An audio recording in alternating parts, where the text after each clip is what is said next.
All right, listen up, guys or ladies who have guys who are struggling with ED. You are not alone, but there is help.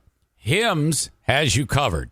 Lots of personalized options to treat ED. Viagra, Cialis, and Hardmints wintergreen chewable tablets compounded with doctor-trusted ingredients. New, discreet, and only available through Hims. Hims has you covered for all of these amazing medicines that can help you. You go to 4hims.com/care. There, you can access licensed medical providers and trusted treatments for ED 100% online. Once you get the prescription, Hims will ship to you for free in discreet packaging, and then you're done. That is awesome. No copay, no awkward in-person appointments, no video visits, no insurance required. ED is personal, and now so is treating it. Go to 4hims.com/care to get started today. That's 4hims.com/CARE. Only available if prescribed. Subscription required. See website for full details and important safety information. Restrictions apply. Hardmints is a chewable compounded drug. The FDA does not approve compounded drugs, nor does it verify their safety or effectiveness. I want to cover this, too. The Wood TV is up Schitt's Creek. Wood TV, if you recall, the business of, they put out the memo saying, hey, no more gay shit. We got a bunch of rednecks and conservatives that enjoy our TV station, so no more talking about the gays.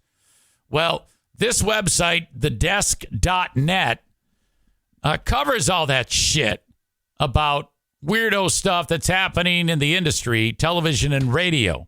I'd never heard of this site before this story, but now it's coming out that a number of hey, say no to the gays memo that went out from Wood TV is being followed up by, that's just the tip of the iceberg. That it's been a horrible scenario working for these two people, Stanton Tang and general manager Julie Brinks. Everybody at the television station hates these two. And they had been bitching, all of the reporters had been bitching like that they're overworked, underpaid, and that their job duties are well and above their typical responsibilities, leading to rampant stress and burnout within the newsroom. They don't have anybody that works there. It's just like radio. To more serious accusations of workplace bullying and harassment by Stanton Tang, and then they would complain to Julie Brinks about news director Stanton Tang, and nothing would be done. And then the newsroom said, well, not only did we do that, we complained to the higher-ups, the brass at Nexstar, and they didn't do anything.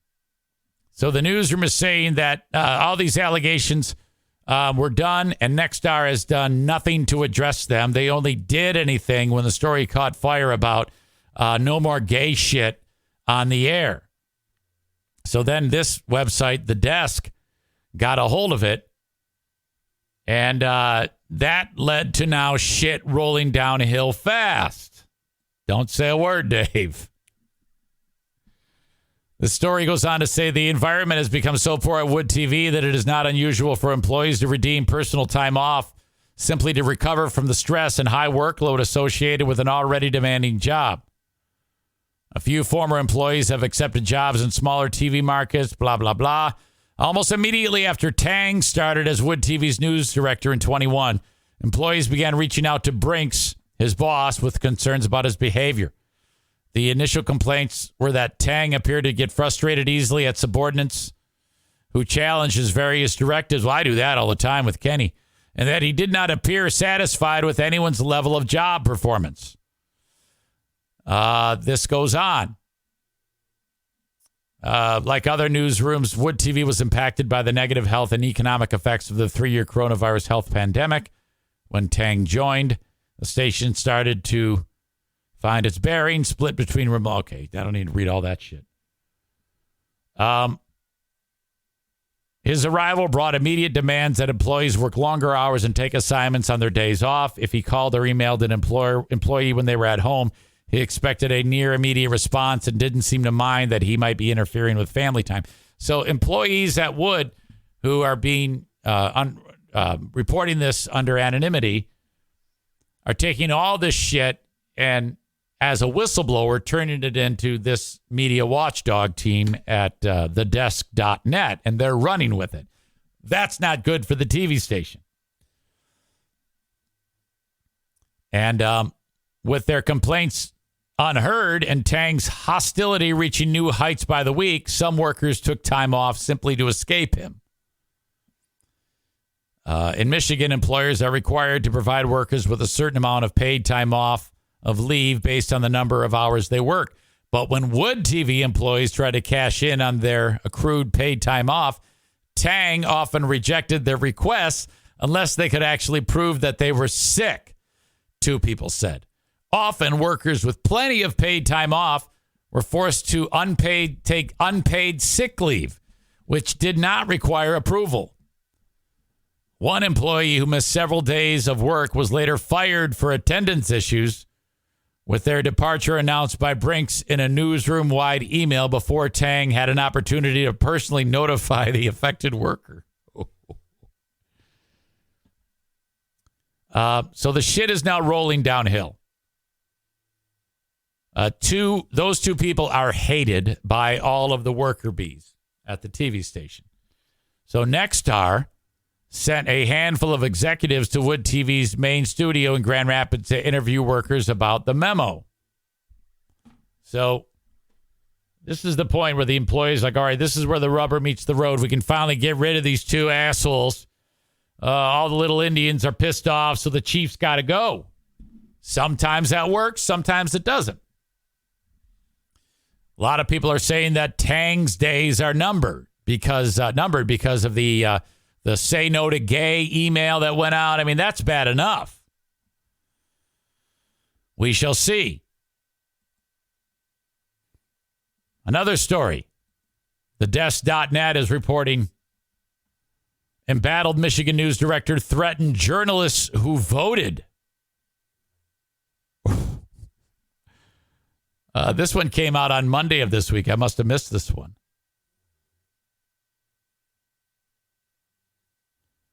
News director Stanton Tang issued a newsroom-wide warning that anyone who casts a ballot in the primary election will be noted for their party preference, and that voting in the election could ultimately lead viewers to conclude that a journalist is politically biased. What an asshole. Anyone who knows anything, especially about TV, it would be a kiss of death to lean in one way or the other while simply delivering the news. And all professional news people know how to avoid that. That they're professionals. They would never do that. They would be fired if they let that bias be known. This is a fucking civil rights issue if this asshole says this. We do not want the public to see our biases, whether they are subtle or obvious. Identifying with a party is a fairly obvious giveaway. Tang wrote in the memo, which the desk obtained over the weekend. As Americans, we have a right to vote. As a journalist, we also have a responsibility to be fair and impartial. Tang warned that an unnamed activist group might search the primary election voter rolls for the names of working journalists to see what they can find. Well, so what, fuckhead? They even have the memo. Look at that. Oh, this is great. Not done. This chick is one of the higher-ups from Nexstar. Remember I told you that Nexstar showed up to get to the bottom of this? Now Nexstar they went into the newsroom and they had the meeting, and the workers are thinking that they're going to get like some movement here to be able to help themselves. And then this cold-hearted ice bitch says, whoever leaked the memo's in trouble. Fuck you. Pretty hot, though. I wonder her age. I hope she's over 50. That's the type of chick who should get in bed and just beat your ass. She got that ice queen look going on. Senior executive from Nexstar Media Group scolded the journalists at Wood for leaking the memo, the Pride memo. The reprimand came this week during the all-hands meeting with reporters. So that's a bait and switch. Yeah, we're coming to help you guys. And then she yells at him. That is Susan Tully, Nexstar's Senior Vice President of Content Development, who's been on the ground at the TV station interviewing workers about the memo, investigating whether Fox and her direct supervisor, Stanton Tang, violated any corporate policies. Fuck, man. If I'm one of the reporters, you keep your mouth shut. You don't want it getting out that you were the one who sent it or even led her to think that. Let's see. On Wednesday, Tully affirmed the memo was not appropriate, but said the staff in the newsroom, Wood TV, should have brought the matter to Nexstar first. Well, if you remember, they did. They had brought other... they thought, okay, first of all, Tang's an asshole and Brink sucks. They had already bitched to Brink about Tang in the past over other issues. They had already sent it up the pipe to Nexstar. No movement. So they're like, all right, we hate these people. We still like our jobs. Now they're telling us we can't talk about the gays. Let's blow the whistle. That's the perfect. And finally, shit is rolling downhill. So fuck you, Tully. This is what you want. What an asshole. And if anybody's listening to this right now or viewing it, please share it with some of the newsroom anonymously and let them know that your old pal EZ is all about Team Wood Newsroom. Fuck Stanton Tang. Fuck Susan Tully.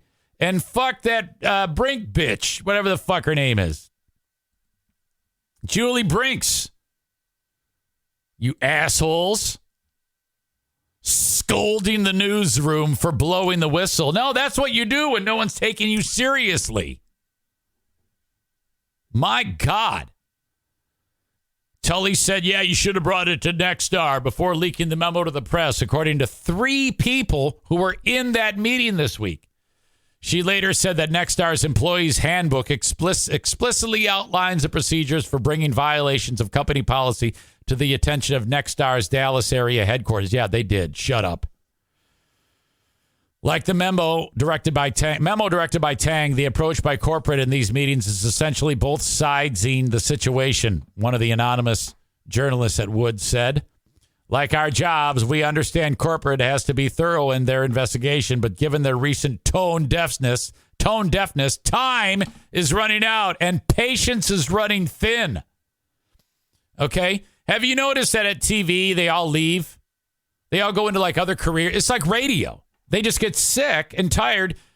They march into these TV stations with, hey, I want to be on TV. I love TV. And that's the same with radio. And then the industry chews them up, spits them out. Basically, the amount of hours that they work for what they pay, it's down to like a pittance per hour of what they for what they get out of it. And then they burn out, and then the dream dies, and then they're out of TV, and that's the end of it. It's because no one's listening to the radio, and no one is watching TV. One source said that they were upset that Tang and Fox are still... wait a minute. Hold on. Let me back up. Fox and Tang have not been allowed to participate. Amy Fox is the one who sent the memo. She's the assistant news director. Fox and Tang, sounds like a morning show, have not been allowed to participate in editorial meetings where Pride Month coverage is being discussed, but both executives are still working in the newsroom while the corporate investigation continues. That's awkward. One source says they were upset that Tang and Fox are still allowed in the newsroom at all and weren't immediately put on leave pending the outcome of Nexstar's probe. Anonymous person says it's an absolute malpractice that Nexstar Media Group hasn't done so since the emotions are still raw, the source said. Yeah, whenever we cover local governments, law enforcement agencies, or school districts launching personal investigations of their own, those involved are on administrative leave until it is complete. Why is Nexstar not holding itself to the same standard here? Boy, I don't know. A lot of people would like to know. Susan Tully, the Ice Queen, did not return an after-hours email seeking comment, and Nexstar's top executive in charge of external communications has refused to speak with the desk about the matter. Tang and Fox have not returned multiple email requests for comment. Well, I got to bookmark thedesk.net. Wow. This is incredible. And I'm telling you, this is corporate-wide. The whole industry sucks.